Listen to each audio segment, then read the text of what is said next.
Stress is the inflammation that robs us of life, energy, and happiness. Our typical solutions for gut health and hormone balance have let a lot of us down. We're over-medicated and underserved. At The Less Stressed Life, we're a community of health-savvy women exploring solutions outside of our traditional Western medicine toolbox and training to raise the bar and change our stories. Each week, our hope is that you leave our sessions inspired to learn, grow, and share these stories to raise the bar in your life and home.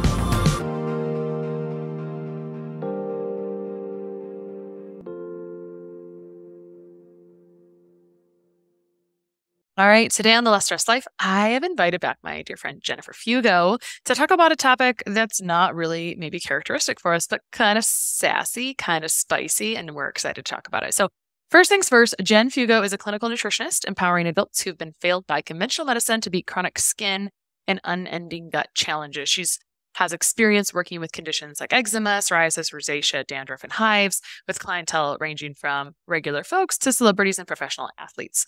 She also has her own skincare line and supplements available at quellshop.com, specifically for people struggling with these chronic skin rashes. And she's been featured on Dr. Oz, Reuters, Yahoo, CNN, many podcasts and summits. And Jen and I go a long time back, years and years back, because not that many people work with skin issues, and we both do. And not that long ago, she was off on a rant, a tangent, as we like to do every once in a while. And she was talking about something that I was like, ooh, this is an interesting conversation. Correct me if I'm wrong here in a second, Jen. She was saying, the integrative process is a bit dated, right? It's not like a custom for some respect to that. So we're going to talk a little bit. We're going to riff a little bit about integrative process and the proper way to address things in this kind of DIY world. And we're both trying to be out there empowering people to help them heal themselves, but there's nuance. So how did this conversation even get started? And then maybe I'll define integrative process a little bit and then we'll go in from there. So where'd this come from, Jen? Like, what was making you angry? Well, I was at A4M, which is one of the functional medicine conferences for mostly MDs. I feel like most of the people there were more like the MD class of people. And I would sit in on these talks, and there was one doctor who was presenting on different like probiotics and things like that. And I'm just like, okay, first of all, this research is that. It's research. It's not exactly applicable. Like, this is nice, but when you work in this field and you apply that data to various clients, you will very quickly discover that does not work as well as you're presenting it to work, because it's also like a lot of them were very small studies. So it's a very small group of people that they tested this on. It wasn't for a long enough period of time. There was also a lot of complexity to these cases that, you can't tell from these little research papers. And, it's just frustrating to me because like somebody will go online, and I get it. You want to try to figure out what's wrong with your health, and your doctor might not have any idea of what the heck is going on. And they might not understand all of the things that you and I do and see on a regular basis. But you'll see a study and just be like, oh my gosh, I need to do this. This is the missing key. Why did nobody tell me about some supplement, some vitamin, some diet, any number of things? And then you try it and you're like, why didn't this work? And so I think that's mostly my biggest frustration is in how we present data, and also considering like, does this person actually use this in practice? Have they actually tried this? Does it really work as well as this study is saying it does? Well, and you had a very specific story about Instagram, so I'm going to come back to that in a second. But a couple of things you said there that I want to define is evidence, and I've talked about this before, but this isn't really important to me. I'm sure it's important to you. Evidence-based medicine. And we get this in our practice or like in our profession where people are like, oh, is this evidence-based? Okay, well, let's talk about what the Venn diagram of evidence-based medicine is. Evidence-based medicine is the current clinical research, the current research that we have, the current body of research that we have. It is the client or patient experience, their own lived experience, and it is our clinician experience. That is the Venn diagram of evidence-based medicine. And we tend to forget about those other two quite a bit. Whereas I feel that we need to almost emphasize them. I say this a lot, that we need to look at symptoms over testing. Or I might even say, I've been saying this a lot recently. I learned the most I've ever learned from my clients. I have made the integrated part of our conversation today is integrated process. So let me define that and then we'll jump in here. But I have created my own timelines and ways I utilize what is sort of kind of this overall framework that I think has been a successful framework. Big picture, last September, I think I was at some conference and I was standing in the back of the room and Jeff Bland was standing back there. Jeff Bland is considered the father of functional medicine. I don't know how he got that title. Who titles these people? Who knows? That's what we call Jeff Bland. He's a nice, jolly guy. And I was talking to him at the back of the room, and I let him know that I thought the integrative process, which is something he coined, it was the framework he created.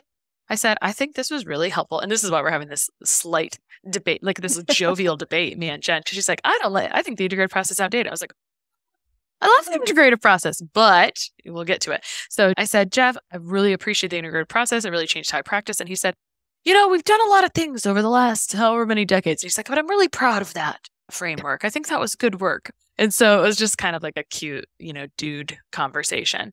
But the integrative process is a framework that apparently Jeff Bland coined. And there's maybe 4, maybe 5 steps of it. And the first step is remove. The second step is replace or replete. The third step is, I just combine these, repair and repopulate.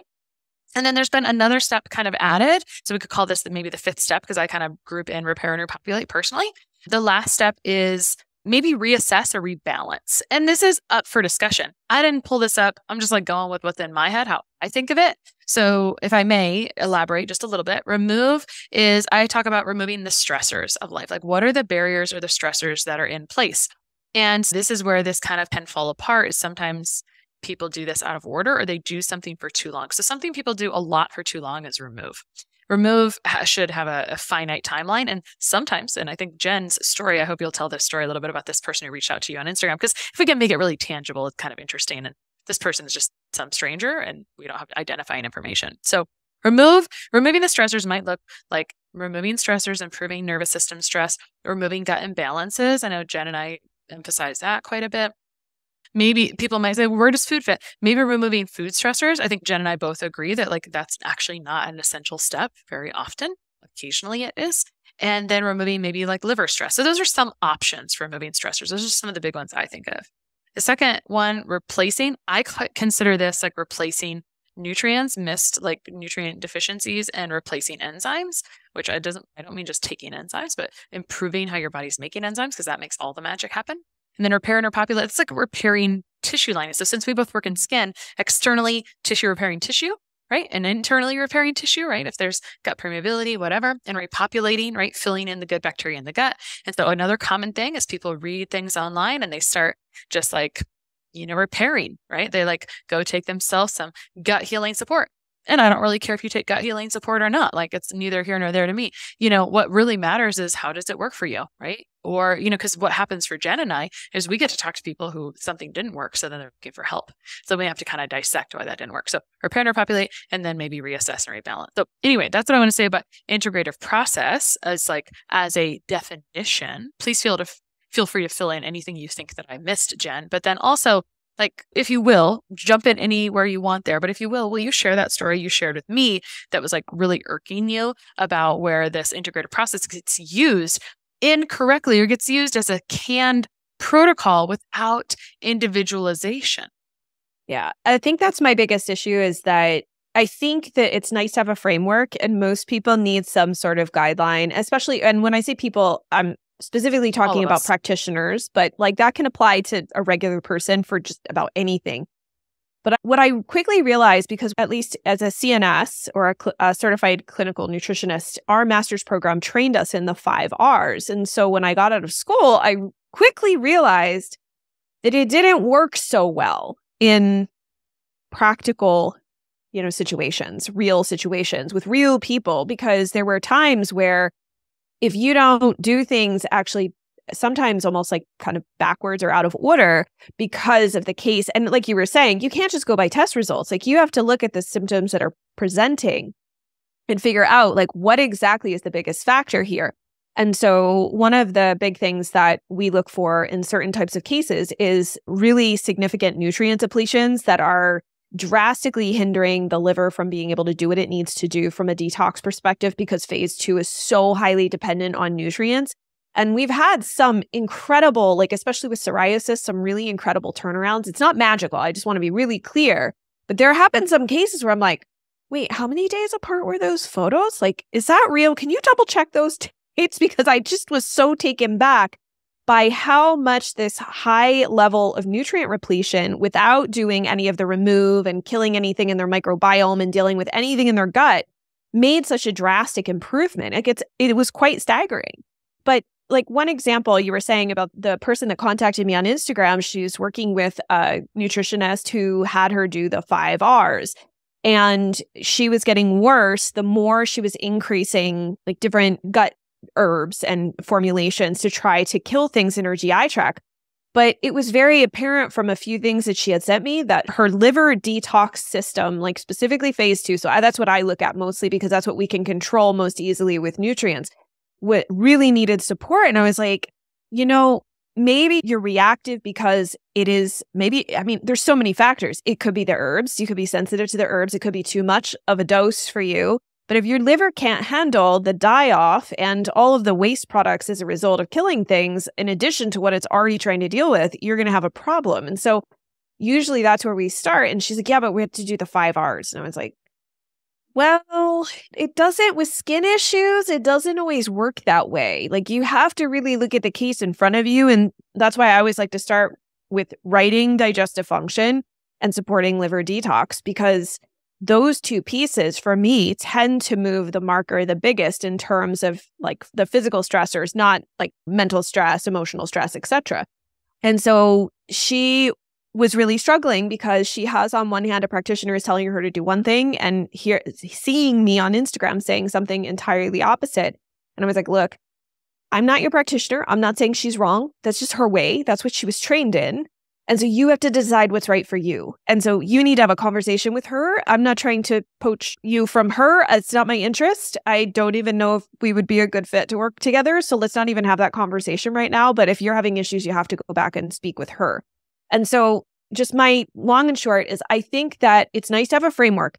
But if you cannot start thinking outside of the box and you constantly need a canned protocol, it's one of my biggest grievances with kind of the IFM model is they just give people these like canned protocols that are being handed to patients and they don't get better. And I'm like, well, they were never going to get better. If you actually looked at all of their test results and you looked at their clinical symptoms, there's no way this protocol was going to help. I don't even know who this was for. It was clearly a canned protocol. So like, I don't know. That's just there's no shortcut to experiences. And I'm sure we both have like a barrage inside of us of like failing forward experiences from early practice where it was like you just had to keep, like I just kept seeing the client and fixing the problems, right? To the point where now it's like, of course I know what the problem is because I've seen this like a zillion times. So in summary, what you were just sharing, to summarize again, was this person reached out, someone put her on remove microbes situation, which when you have a skin issue and your skin is a detox organ, it can show up on your skin because it's like having company over. It's like having company over and they have a lot of extra trash and you're taking out more trash. And so it can make your skin worse. I never really liked, and I like almost cringe when people say it might get worse before it gets better. But that's not really the goal, right? Like, no. Unfortunately, that just means like, oh, we probably have like a bit of a strangled detoxification situation. And so when Jen's talking about phase 2, I always think of it like a garden hose. It's kind of like, oh, you got a kink in the garden hose. So when you straighten out the garden hose, you're really supporting phase 2 detoxification. Works like a friggin' charm in skin cases a lot, but devil's advocate. So one thing I really like is I like people to understand what they're doing. Like, I don't think people like to be led around by a leash, right? I'm sure you agree, obviously. For me, I must, like, even when people ask me exactly what to do, even though we give them exactly what to do, when they ask me things that I could empower them to understand, I want to answer it in that context. So people will say, do I need to reorder blah, blah, blah, and blah, blah, blah? I'm like, let me help you understand the framework of where this fits in. So you can also answer that question because that's more empowering. So I will often go through integrative process with people to help them understand where these pieces can fit and where they are in their overall process or framework. And to be honest, when I'm adding liver support in, I feel like you can put it in multiple sections because if we're removing liver stress, then maybe supporting it with nutrients is part of that. That's just a perspective. So if you support with nutrients like you should when you're doing skin stuff and they have a clear detoxification burden, if you know about this, that should be done first. So you could consider it first step. Or I actually like to put it in the second step, but I use it right away, no matter what. Like you said, it's kind of like you can have a framework, but I will leave out the cuss words that were used in this group chat. But we all said we would do whatever we want that fits the client, right? Like, yeah, we like this framework. We're going to do what works. We just don't even think about it. We're just like, oh, of course we must do this first. So the point is, I'm just trying to say is, let's just say generically liver support, because that's a very generic thing to say. Couldn't liver support or removing burden on the liver fit under remove or replete? Technically, it fits under replete better, which Jen's saying, well, this is out of order. You should do repletion first. And she's right, because this is the reality we live in. People are more depleted than they've ever been because of stressors. Stress depletes nutrients and minerals, and you can't digest. So digestion, you can't digest. If you can't digest, you're not digesting protein. You're not getting amino acids, which are a huge backbone of phase 2 detox. If you can't digest, you're totally depleted. And then you're limiting your diet and you're depleting yourself even further. So between your stress, compromising your digestion, so you're not digesting, absorbing nutrients, plus your limited diet that you've been on, we're in a depleted world, plus our like crazy stressful the last 3 years, whatever, and plus some, people are super depleted. So what, to Jen's point, is when you see that person arrive in your office and they're like just like kind of a hot mess, and we know what a hot mess is. Like someone might think they're a hot mess and we might be like, oh, you'll be fine. Or someone might come in and they don't even realize that. I'm like, you're a hot mess. Like you need some repletion support or you're not going to do good. Because you just said, if they don't have the resources at the liver to do the job, then nothing really matters, right? Yeah.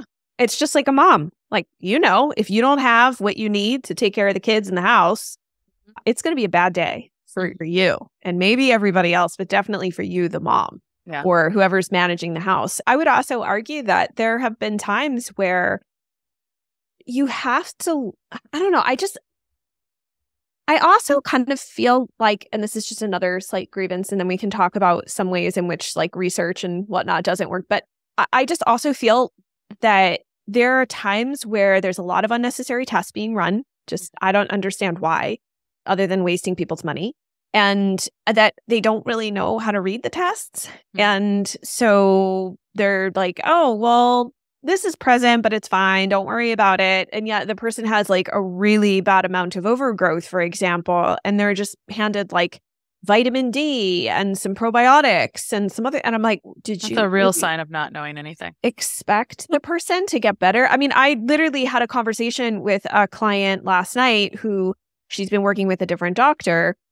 And she's been a part of my group program. I've known her for a while. And she said, well, the doctor wants me to do the 5 R's all at the same time. And I'm like, all at the same time? That's a first. I'm not sure that I've ever heard of that. But the problem is she's in a severe flare. And I'm like, that makes me nervous for you to take all of these herbs. Like you might not tolerate these. And like you said, Christa, it could make things worse. So I like to stagger things. I like to help people. I'm like, look, if you feel fine and fine not being better, but like you feel like you normally feel for a while and you're at least tolerating things, I prefer that than you feeling like you can't get out of bed and you can't do the things that you need to do. I think non-functional is not a state that we should somehow justify as practitioners. Like, I think that's really questionable to be like, you could feel way worse. I mean, I think there are some instances where that might be possible, but the fact that it's like a normalcy to be like, quote unquote, detoxing and being really sick as a result is,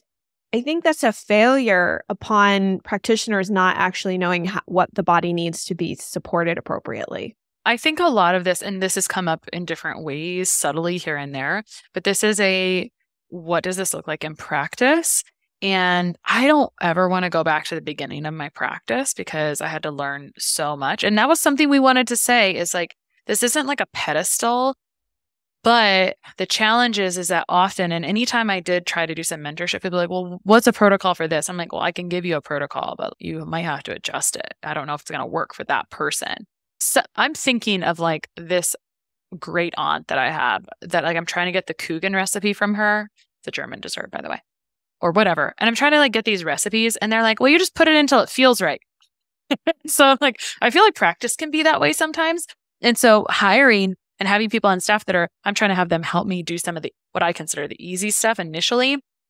And then I can kind of like, I'm living in my dream version of practice right now, where it's like, I get to see my clients, but I get to see them at a juncture that it's my favorite, right? So I have someone that helps me at the beginning of time and whatever. So that doesn't matter. But my point is, yeah, it was hard to help bestow some of that knowledge and information onto that person if you're constantly changing, adjusting the protocols. And I'm not trying to make this an unhelpful episode. What I'm trying to say is that when you are a provider and you're getting into functional medicine for the first time, I think there's just so much to be said for listening to your client to death. Like, I'm not joking.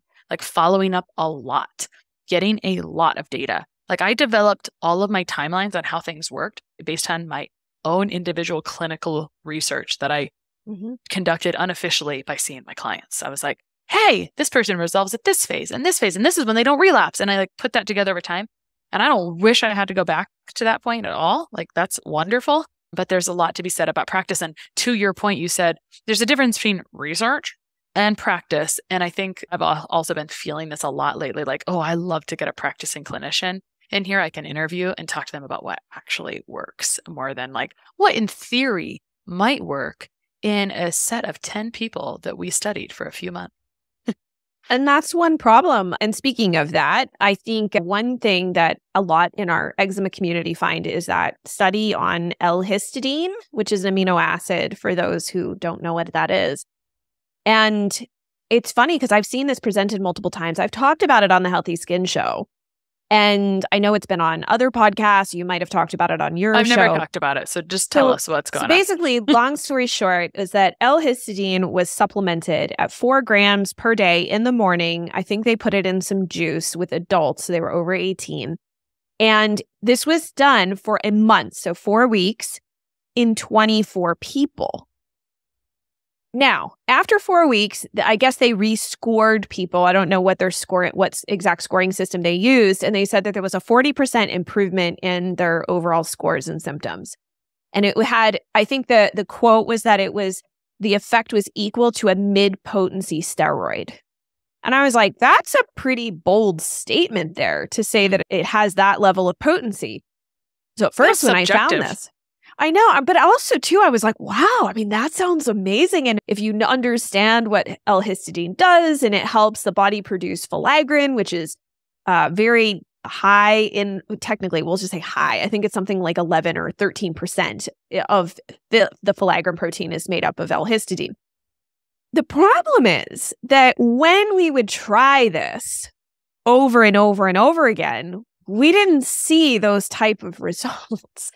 Like, the majority of people didn't notice any improvement at all. A handful did, but like, I can't tell you why the individuals who did see an improvement improved. I don't know. And so you have to be careful because like when I go into Facebook groups, I've seen it posted up again and again. Oh, you got to do this and it'll improve your skin barrier and filaggrin. I'm like, it doesn't work that way. I think that was one of the studies that was shared at A4M.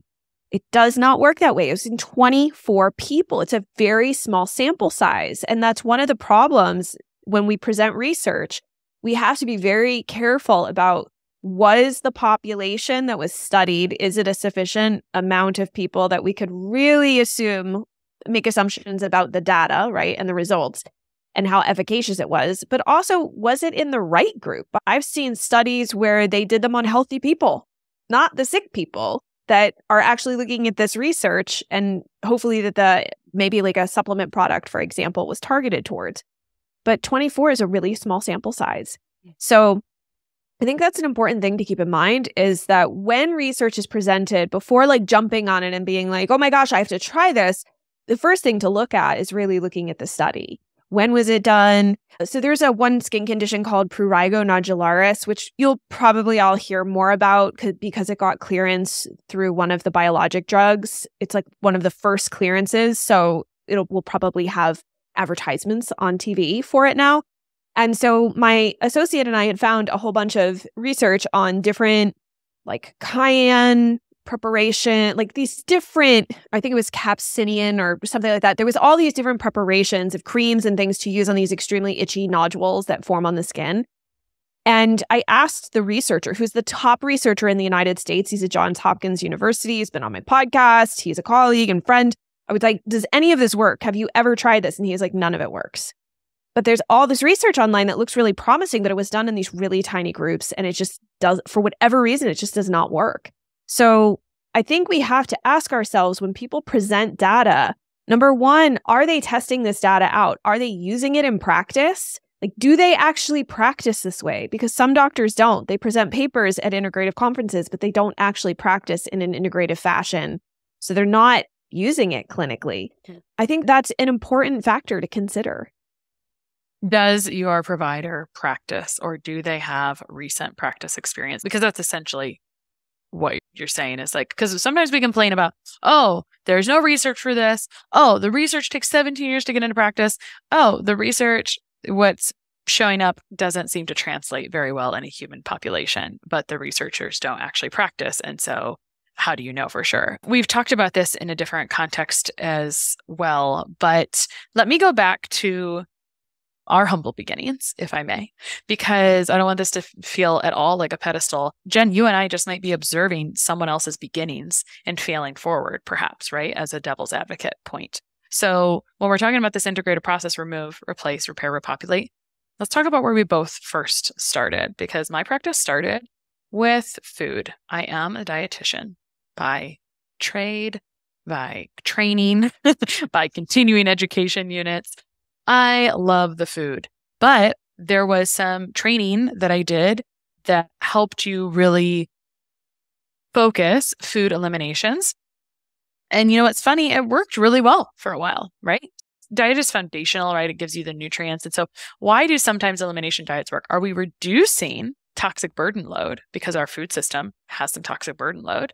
And we're enhancing a lot of, because usually these are really antioxidant rich diets also. So are we doing a ton of like other really great antioxidant rich foods that are beneficial for a multitude of reasons? Is that why it helps? Or is it the immune imbalances? For me, I'm kind of like, oh, well, this is not root cause enough anymore. Because of course what happened was I did this and made my own skin worse, but my clients were doing fine. I like made myself worse because my skin did not, like this was not relevant for my case because my case was not the same.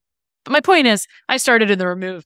I started in this area until it wasn't enough, right? Until it wasn't enough or wasn't good enough. So tell us a little bit about maybe where you started as well and how you grew from there. I definitely started in food as well. I started back in 2009 as a health coach. Oh gosh. And I had a website called Gluten Free School, which was all about teaching people how to remove gluten and live gluten-free and elimination diets.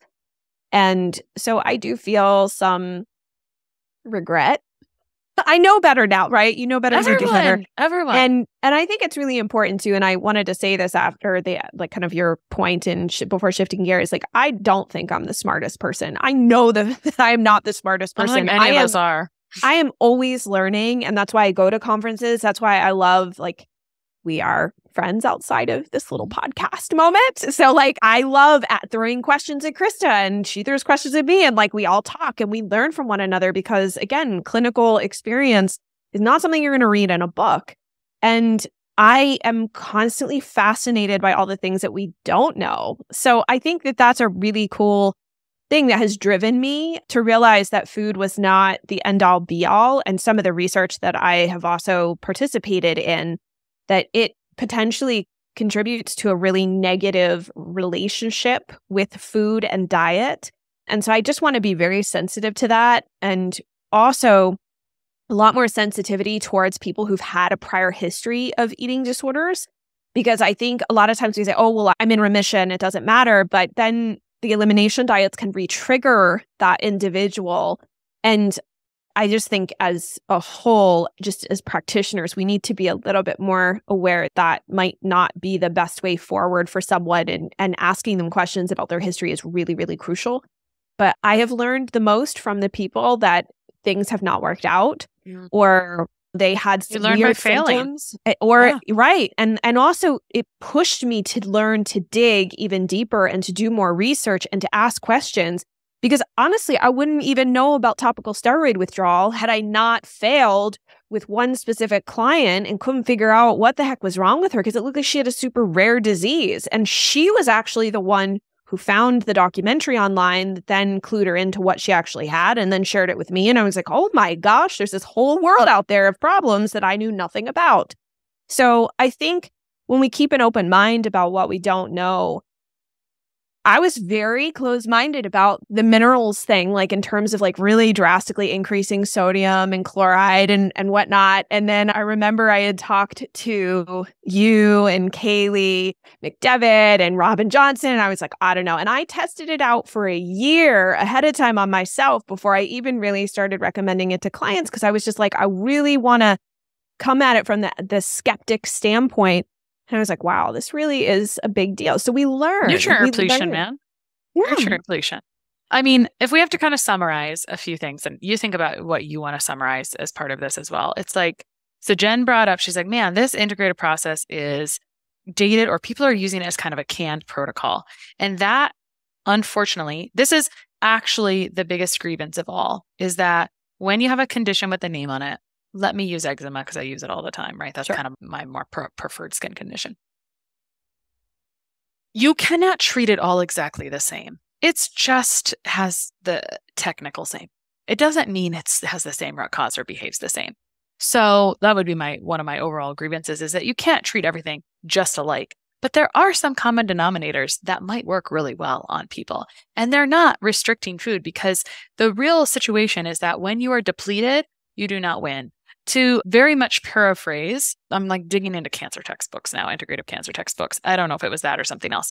Anyway, someone quoted Dr. Sidney Baker, and I don't know if he is deceased or still alive, but his work was beautiful. He wrote a book on detoxification. He is an MD, and it was written from the most humble, cool, open-minded perspective. And I loved his stories he put in there. So when I see his name pop up anywhere, I'm like, oh, I'm listening. I love this guy. Might be 90 now, not sure. But anyway, this is a very loose quote and it's all over the place. But it's like, a lot of stuff boils down to what is the toxicity and what is the deficiency, right? And so we cannot just remove if you don't have the resource. Our body requires a ton of resources. And so whether you consider supporting phase 2 detox in the remove phase or the replete phase or whatever, we're living in I think, an undernourished world. And I think people are a little more depleted than I remember seeing them. They're even a little bit more complex than I remember seeing them at the beginning of my practice. It might just be who I'm attracting. I'm not sure. It's really hard to say. It just feels that way. It just feels like people are more complex. But I'm not saying that as a problem. It's just like, this is our new reality. This is my reality that I'm into. Maybe it's a part of know better, do better. And that's okay too. So my point is like, for me, integrated process framework works, but I make it my own all of the time. And so nourishment is a huge thing. People just getting into functional medicine, you can't treat it like your conventional medicine with supplements. It doesn't work. And I see that problem showing up a lot as well, unfortunately. So those are some of the bottom lines, I guess, I would want to make sure I share with people in today's episode. What about you? Coming in with this topic, big picture, what do you want to make sure we share with people when we're talking about what's the framework that works versus not works, et cetera? I would say that you want to ask probably tougher questions of your practitioner when you're thinking about working with them. And it's okay. I actually appreciate questions.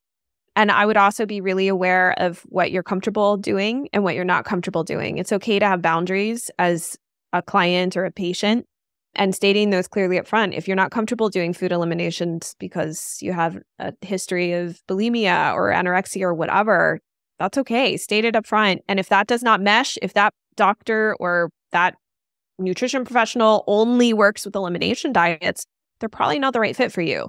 But I also think there's, in some regard, this weird humbling that also needs to happen within our own space of asking ourselves repeatedly, are we doing what's best for our clients? Are we constantly pushing ourselves to learn more and do better and to test things out? And also to be honest, if I find a study, I'll say, look, I don't know if this is going to work. I have no clue. I have no data on it. Do you want to give it a try?